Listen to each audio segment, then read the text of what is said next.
Hello दोस्तों, नमस्कार। देखिए, आज हम कंप्यूटर के 25 अति महत्वपूर्ण प्रश्न देखने वाले हैं, जो प्रतियोगी परीक्षाओं की दृष्टि से अत्यंत ही महत्वपूर्ण है। ये जो क्वेश्चन है, वो परीक्षाओं में बार-बार पूछे जा चुके हैं, तो इन क्वेश्चन को अगर आप करते हैं, तो आपका 10 से 15 नंबर का जो क्वेश्चन है, वो आसानी से बन जाएगा।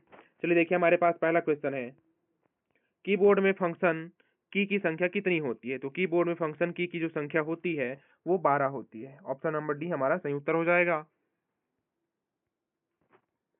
चलिए देखिए, फंक्शन की जो होते हैं कीबोर्ड में सबसे ऊपर में होते हैं।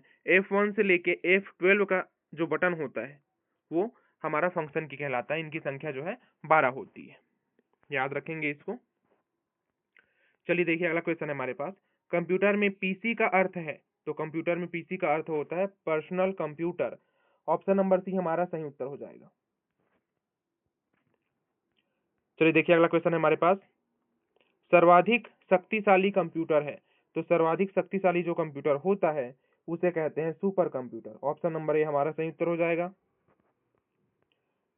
कंप्यूटर में आंकड़ों की त्रुटि को कहा जाता है, कंप्यूटर में आंकड़ों की त्रुटि को बग कहा जाता है। ऑप्शन नंबर ए हमारा सही उत्तर हो जाएगा। देखिए, अगला क्वेश्चन है, डॉट मैट्रिक्स किसका एक प्रकार है? तो डॉट मैट्रिक्स प्रिंटर का एक प्रकार है, ये एक प्रकार का प्रिंटर है। ऑप्शन नंबर सी हमारा सही उत्तर हो जाएगा। चलिए देखिए, अगला क्वेश्चन है। अच्छा देखिए, यहाँ प्रिंटर प्रिंटर जो है दो प्रकार के होते हैं, इम्पैक्ट प्रिंटर और नॉन इम्पैक्ट प्रिंटर। तो इसको आप याद रखेंगे कि प्रिंटर कितने प्रकार के होते हैं। प्रिंटर दो प्रकार के होते हैं, नॉन इम्पैक्ट और इम्पैक्ट। इम्पैक्ट जो है वो भी दो प्रकार का, कैरेक्टर और लाइन। कैरेक्टर प्रिंटर भी दो प्रकार के होते हैं, डॉट मैट्रिक्स और डेजिबल। लाइन प्रिंटर के भी दो प्रकार हैं, ड्रम प्रिंटर और चैन प्रिंटर। ठीक है, सबका अलग अलग उपयोग है, सबकी जो कार्य करने की जो क्षमता होती है वो भी अलग अलग है। ठीक है, नॉन इम्पैक्ट प्रिंटर भी जो है दो प्रकार के होते हैं, लेजर प्रिंटर और इंकजेट प्रिंटर।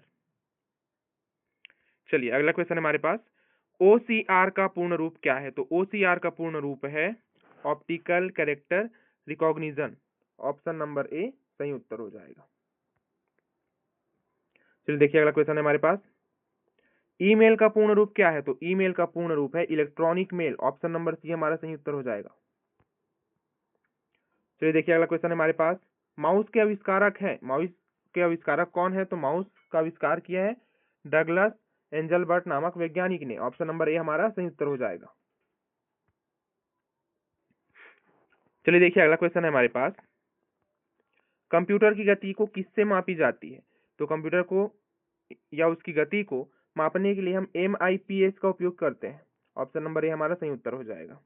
MIPS का फुल फॉर्म होता है, देखिए अगला क्वेश्चन है हमारे पास इसी के रूप में, MIPS का पूरा नाम क्या है? तो MIPS का पूरा नाम क्या है? मिलियन इंस्ट्रक्शंस पर सेकेंड। ऑप्शन नंबर ए हमारा सही उत्तर हो जाएगा। चलिए देखिए, अगला क्वेश्चन है हमारे पास, भारत का प्रथम कंप्यूटरीकृत डाकघर कहाँ है? तो भारत का प्रथम कंप्यूटरीकृत डाकघर जो है नई दिल्ली में है। ऑप्शन नंबर डी हमारा सही उत्तर हो जाएगा। देखिए, अगला क्वेश्चन है हमारे पास, ATM का पूर्ण रूप क्या होता है? तो ATM का पूर्ण रूप होता है automatic teller machine. Option number A हमारा सही उत्तर हो जाएगा।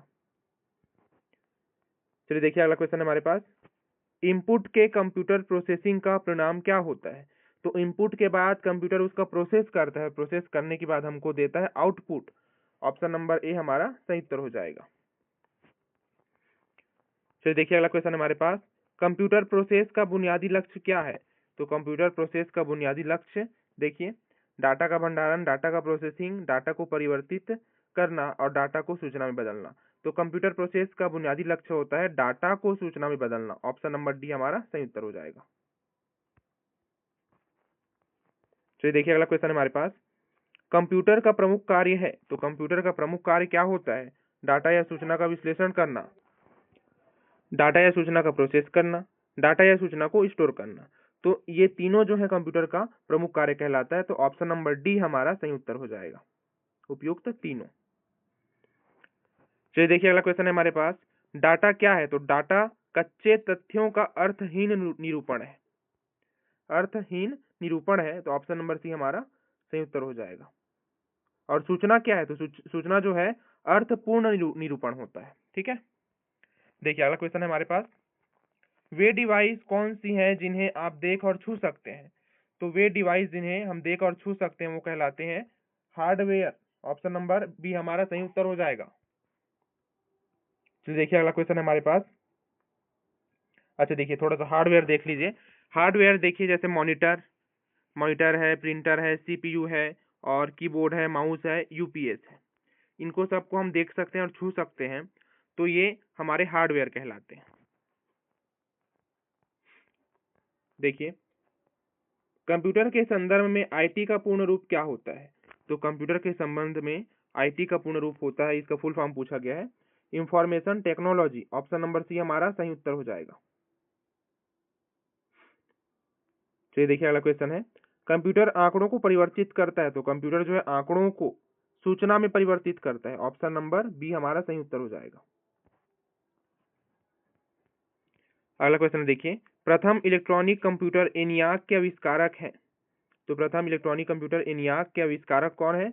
JP एकर्ट और जॉन मुचली, दोनों ने जो है ENIAC का आविष्कार किया है। तो ऑप्शन नंबर सी हमारा सही उत्तर हो जाएगा, दोनों। चलिए देखिए अगला क्वेश्चन है हमारे पास, प्रथम विद्युत चलित यंत्र के आविष्कारक हैं। तो प्रथम विद्युत चलित यंत्र के आविष्कारक हैं हरमन होलिरिथ।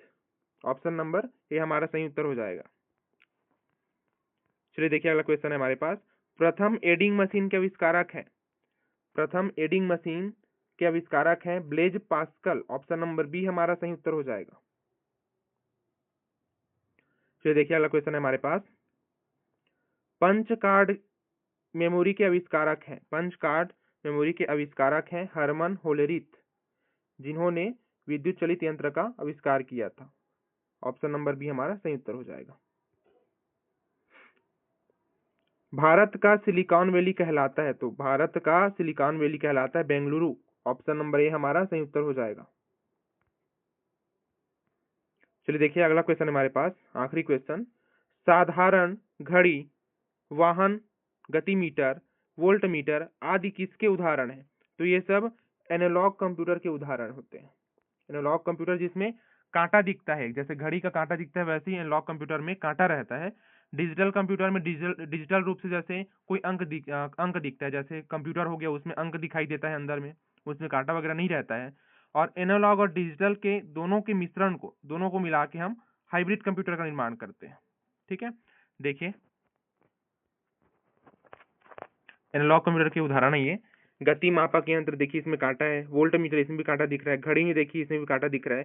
तो ये तीनों जो है एनालॉग कंप्यूटर के उदाहरण है जिसमें कांटा हमको दिखता है। ठीक है, ऐसे वीडियो देखने के लिए तथा कंप्यूटर को अच्छे से सीखने के लिए, कंप्यूटर की जो प्रतियोगी परीक्षाओं में बहुत सारे क्वेश्चन आते हैं उनको अच्छे से करने के लिए हमारे चैनल को लाइक, सब्सक्राइब और शेयर जरूर करेंगे। धन्यवाद।